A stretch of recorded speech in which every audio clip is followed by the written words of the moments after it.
Hello everyone, welcome to the Bodhi Academy.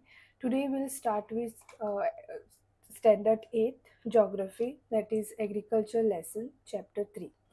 So, in this, we'll see about different agriculture activities which are taken up in India. Then we'll see about the different types of agriculture, sericulture, pisciculture, then viticulture, horticulture. Okay, how this is divided. We'll also be learning about the farm system, then which are the different types of farming and all. So let's start with this lesson.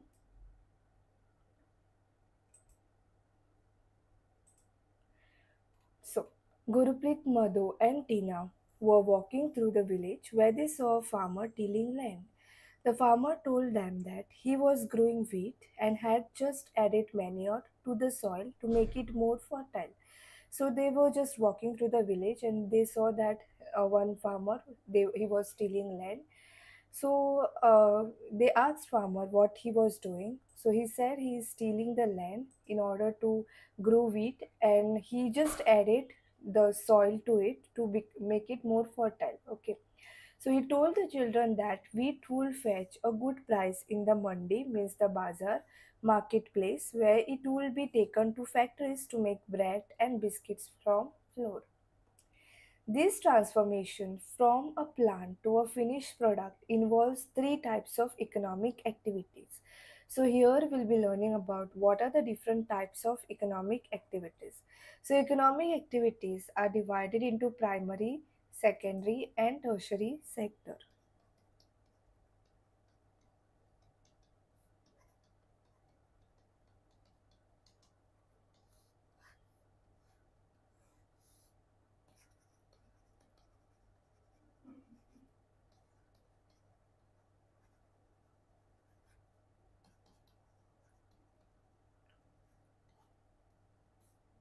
Primary, secondary and tertiary sector. Okay. Then primary includes all those activities which are connected with the natural resources, like the extraction and the production of natural resource, like agriculture, fishing, gathering. These are the good example of primary sector. So here it includes agriculture, fishing, extracting the raw materials from the nature. All this comes under primary activity. Then secondary activities are concerned with processing. So secondary, so once you extract the raw material from the nature, the next part is to process it. Okay. For example, manufacturing of steel, then making a bread, weaving cloth. So secondary is related to the processing. Okay. So here you can say weaving of cloth or manufacturing steel.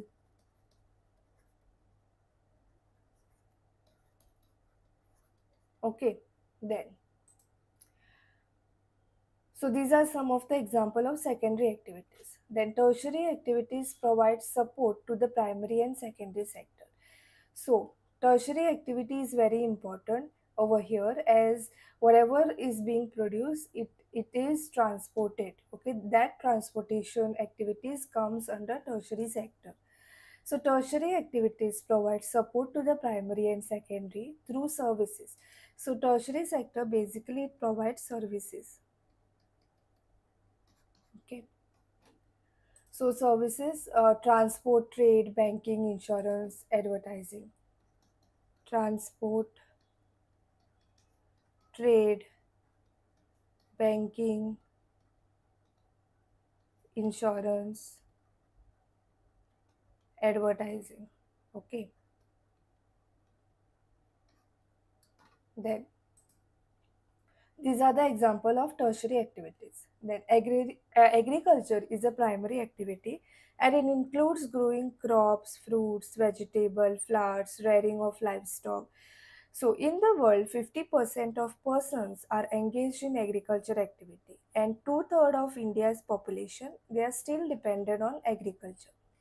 The word origin of agriculture came from the Latin word ager or agri, means soil, and culture meaning is agriculture is cultivation. Okay, culture is cultivation.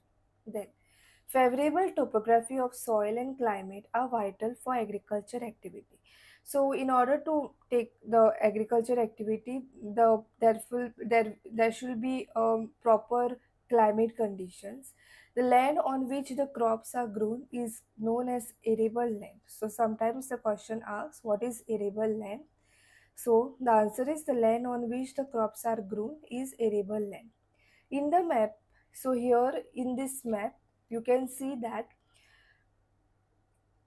agriculture activity is concentrated in those regions of the world where suitable factors for the growing of crops exist. So these are the suitable areas where the growing of crops can be done. World distribution of arable land. So majority is it is in India if you see, and in some part of this then. So, do you know agriculture is nothing but it is a science and art of cultivation on the soil, raising crops and rearing livestock. It is also called as farming. Then sericulture is a commercial rearing of silkworm. It is called as sericulture, and it may supplement the income of the farmer. Then pisciculture. Pisciculture is nothing but breeding of fish in specially constructed tanks and ponds. That is called as pisciculture.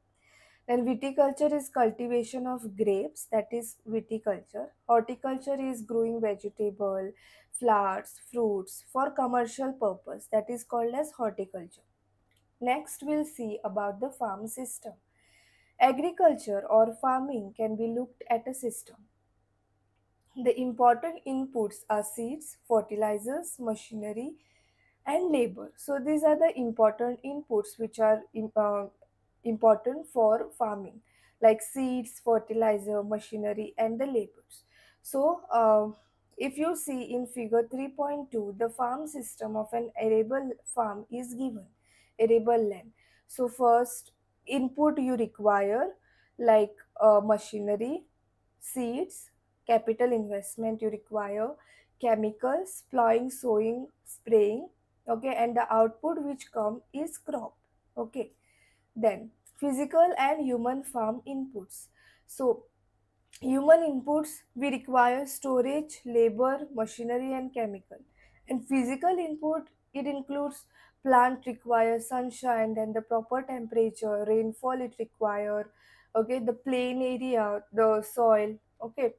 So some of the operation involved are plowing, sowing, irrigation, weeding, and harvesting. The output from the system include crops, wool, dairy, and poultry products. Then interesting fact will come to this point. Organic farming. In this type of farming, organic manure and natural pesticides are used. So here no chemicals are being used for organic farming. Okay. So here only the natural pesticides are being used, and no genetic modification is done to increase the yield of the crop. Then, then we'll move to different types of farming. Farming is practiced in various ways across the world. Depending upon the geographical conditions, demand of produce, labor, and level of technology, farming can be classified into two types, that is subsistence and commercial farming. Okay. Now, with regards to subsistence farming, this type of farming is practiced to meet the needs of the farmer's family. Here only the need is the focus is only on the need. Okay. And traditionally here a low level of technology is used, and household laborers they produce all the whatever the material they require on a small output, okay, on a small land. And subsistence farming can be further classified as intensive subsistence and primitive subsistence farming. Then here intensive subsistence agriculture, it means the farmer cultivates a small plot of land using simple tools and more labor. And here climate with large number of days with sunshine and fertile soil permit growing of more than one crop annually on the same plot. And the main thing is rice is the main crop over here, and other crops includes wheat, maize, pulses, and oilseeds. And intensive subsistence agriculture is prevalent in the thickly populated areas of the monsoon regions of South, Southeast, and East Asia. Then, primitive subsistence agriculture. This includes shifting cultivation and nomadic herding. Then, with regards to shifting cultivation, it is practiced in the thickly forested area of Amazon basin, tropical Africa, parts of Southeast Asia, and Northeast India. These are the areas of heavy rainfall and quick regeneration of vegetation. A plot of land is cleared by felling the trees and burning them. The ashes are then mixed with the soil, and crops like maize, yam, potatoes, cassava are grown. And after the soil loses its fertility, they abandon the land and a cultivator moves to a new plot. So, this shifting cultivation is also known as slash and burn agriculture. So, shifting cultivation is known by different names like Joming cultivation in Northeast India, Milpa in Mexico, Central America, Roca in Brazil, Ladang in Malaysia. Then we'll move to nomadic herding. So it is practiced in the semi-arid and arid region of Sahara, Central Asia, and some parts of India like Rajasthan, Jammu, Kashmir. And in this type of farming, herdsmen move from place to place with their animals for fodder and water along defined routes. This type of movement arises in response to climatic constraints and terrain. Sheep, camel, yak, and goats are most commonly reared. They provide milk, meat, wool, hides, and other products to the herders and their family. So this is nomadic herding, and here it is being shown the figure 3.4 nomadic herders with their camels. So it is practiced in semi-arid and arid regions of Sahara. Okay, and here herdsmen they move from place to place with their animals for fodder and water. Okay, next is commercial farming. So in commercial farming, crops are grown and animals are reared for sale in market. The area cultivated and the amount of capital used is large, and most of the work is done by machines. So commercial farming, it includes commercial grain farming, mixed farming, plantation agriculture. Then in commercial grain farming, crops are grown for commercial purpose. Wheat and maize are common commercially grown grains, and major areas where commercial grain farming is practiced are temperate grassland of North America, Europe, and Asia. So, because here these are the areas with a sparsely populated with large farm spreading over hundreds of hectares, and severe winter restrict the growing season, and only a single crop can be grown. So, if you see figure 3.5, a sugarcane plantation is being shown, okay, with the vast hectares of land. Then, with regards to mixed farming, the land is used for growing food and fodder crops and rearing livestock. So, it is practiced in Europe, Eastern USA, Argentina, Southeast Australia, New Zealand, and South Africa.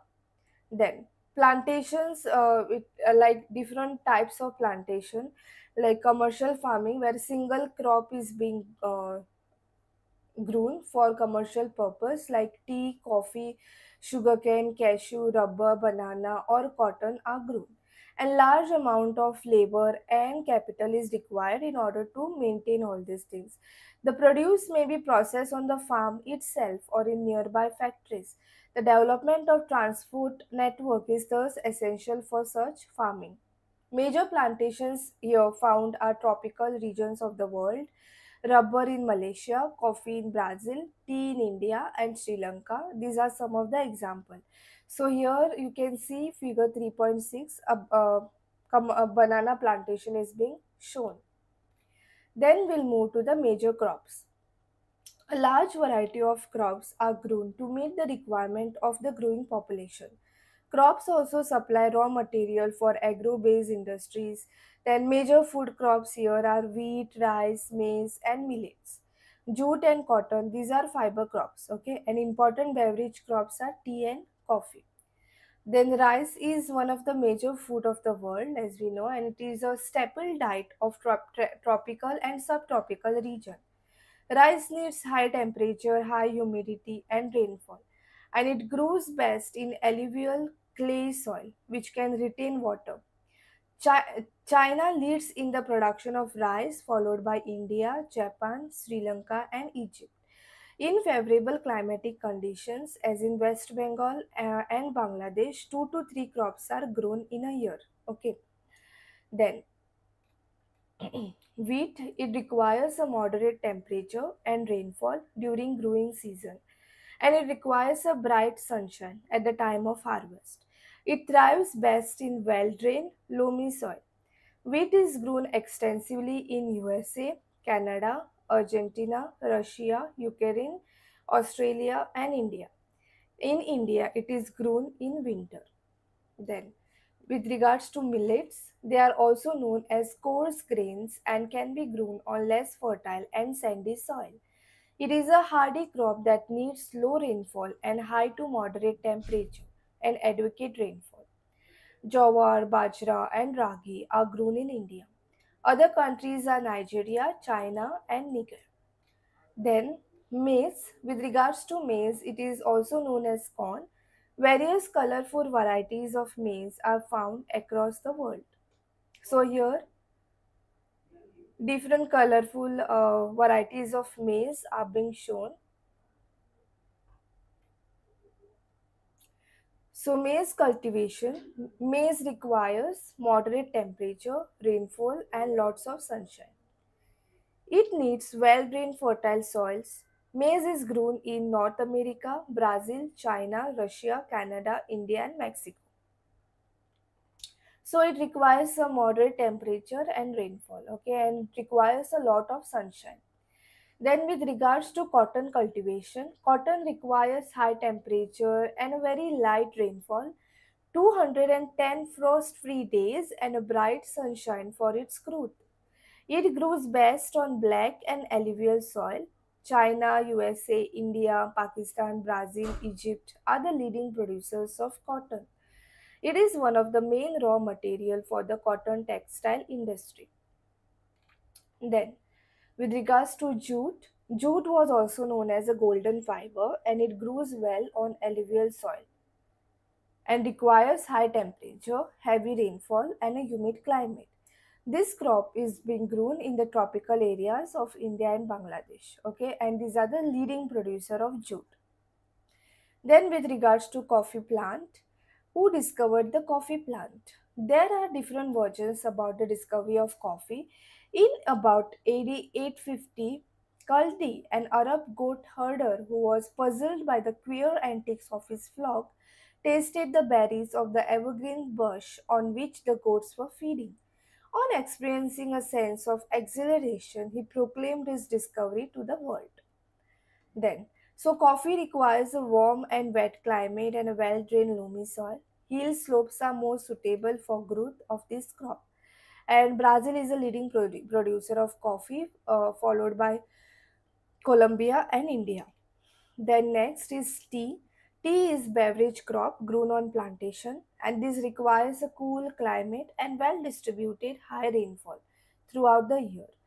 So it needs a well-drained loamy soil and a gentle slope. Labor in large number is required to pick the leaves. Kenya, India, China, Sri Lanka, these produce the best quality of tea in the world. Then, with regards to next, agriculture development. Agriculture development refers to efforts made to increase farm production in order to meet the growing demand of increasing population. So now this can be achieved in many ways, like increasing the crop area, then the number of crops are grown, and improving the irrigation water supply facilities, then use of high fertilizers, then best quality of seed, okay, high yielding variety of seed. Mechanization of agriculture is also another aspect of agriculture development. The ultimate aim of agriculture development is to increase the food security. Then, agriculture has developed at different places in different parts of the world. Developing countries with large population usually practice intensive agriculture where crops are grown on small holdings, mostly for subsistence. Larger holdings are more suitable for the commercial agriculture, like it which is there in USA, Canada, and Australia. Now, next we'll move to a farm in India. There is a small village, Adilabad, in Gazipur district of Uttar Pradesh, and Munna Lal is a small farmer in this village who has farmland of about 1.5 hectares. His house is in the main village, okay, and he purchases a high yielding varieties of seeds from the market every alternate year. The land is fertile and he grows at least two crops in a year, okay, which are normally wheat or rice and pulses. Then the farmer takes advice of his friends and elders as well as government agricultural officers regarding farming practices. He takes a tractor on rent for plowing his field, though some of his friends still use traditional method of using bullocks for plowing. There is a tube well in the nearby field which he takes on rent to irrigate his field. Next, Munna Lal also has two buffaloes and few hens. He sells milk in the cooperative store located in the nearby town, and he is a member of the cooperative societies, which also advises him on the type of fodder for his animals and the safety measures to protect the health of the livestock and artificial insemination. Then all the members of the family help him in various farm activities. Sometimes he takes credit from a bank or takes loan to buy a high yielding variety of seeds, okay, and other equipments. So he sells his produce in the mandi, okay, like the bazaar located in the nearby town. And since majority of the farmers do not have like storage facilities, they are forced to sell the produce even when the market is not favorable to them. So the here we can understand that the storage facility is not proper. So when the in recent year the government has taken some steps to develop storage facilities. So here the picture it is shown of an agricultural field in India. Then, if you see a farm in the USA, the average size of farm in the USA is much larger than the Indian farm. Okay, a typical farm size in the USA is about 250 hectares, and the family generally resides in the farm. Some of the major crops which are grown are corn, soybean, wheat, cotton, and sugar beet. Joe Horan, a farmer in the Midwest USA in Iowa State, owns about 300 hectares of land and he grows corn on his field after making sure that soil and water resources meets the need of the crop. Then adequate measures are taken to control the pest, okay, that can damage the crop. And from time to time, he sends the soil sample to a soil testing laboratory to check the whether the nutrients are sufficient or not. So there's a lot of difference between the Indian farm and the USA farm. The result helped Joe Horan to plan a scientific fertilizer program. His computer is linked to the satellite, which gives him a precise picture of his field. And this helps him to use chemical fertilizers and pesticides wherever they are required. So he uses tractors, seed drills. So when he uses this, the time is saved. Okay, leveler, then combine harvester and thresher to perform various agriculture operations. Grains are stored in the automated grain storage or dispatched to market agencies. So there is no wastage. Okay, and the farmer in USA works like a businessman and not like a peasant farmer. So this is the difference. There is a huge difference between this. So here in this picture, figure 3.18, you can see mechanized harvesting in the USA. Okay, so there is a lot of difference over here. So with this, in this lesson, we learned about different agriculture development. Then we learned the different types of maize crops. We learned about plantation, commercial farming, then different types of farming, subsistence and commercial farming. Okay, which are the farm systems, then how agriculture is evolved in different parts of the country. Okay, so this is all with regards to the agriculture lesson. Thank you for watching the video.